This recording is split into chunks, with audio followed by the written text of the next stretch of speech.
యాదగిరిగుట్ట లక్ష్మీ నరసింహస్వామి ఆలయంలో భక్తుల రద్దీ అధికంగా ఉంది. ఆదివారం కావడంతో అధిక సంఖ్యలో వచ్చి భక్తులు స్వామివారిని దర్శించుకున్నారు. ఉచిత ప్రవేశ దర్శనానికి దాదాపు 2 గంటల సమయం, ప్రత్యేక ప్రవేశ దర్శనానికి దాదాపు గంట సమయం పడుతుంది. నిత్య కళ్యాణం, లడ్డు ప్రసాదం కౌంటర్లు, సత్యనారాయణ స్వామి వ్రతమండపం, కొండ కింద కళ్యాణకట్ట, పుష్కరిణి, వాహనాల పార్కింగ్ వద్ద భక్తుల సందడి నెలకొంది. కార్తీక మాసం సందర్భంగా అధిక సంఖ్యలో భక్తులు సత్యనారాయణ స్వామి వ్రతాలు నిర్వహించుకొని మొక్కులు చెల్లించుకుంటున్నారు.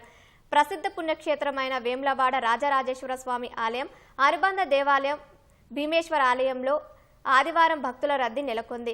ధర్మగుండములో పుణ్యస్నానాలు ఆచరించిన అనంతరం రాజరాజేశ్వర స్వామిని దర్శించుకొని ఆలయం ముందు భాగంలో కార్తీక దీపాలు వెలిగించారు. భీమేశ్వర స్వామి ఆలయంలో కోడమొక్కులు చెల్లించుకొని స్వామివారిని దర్శించుకున్నారు.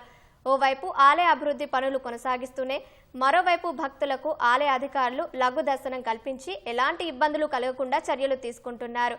లఘు దర్శనం కల్పించడంపై భక్తులు సంతోషం వ్యక్తం చేశారు.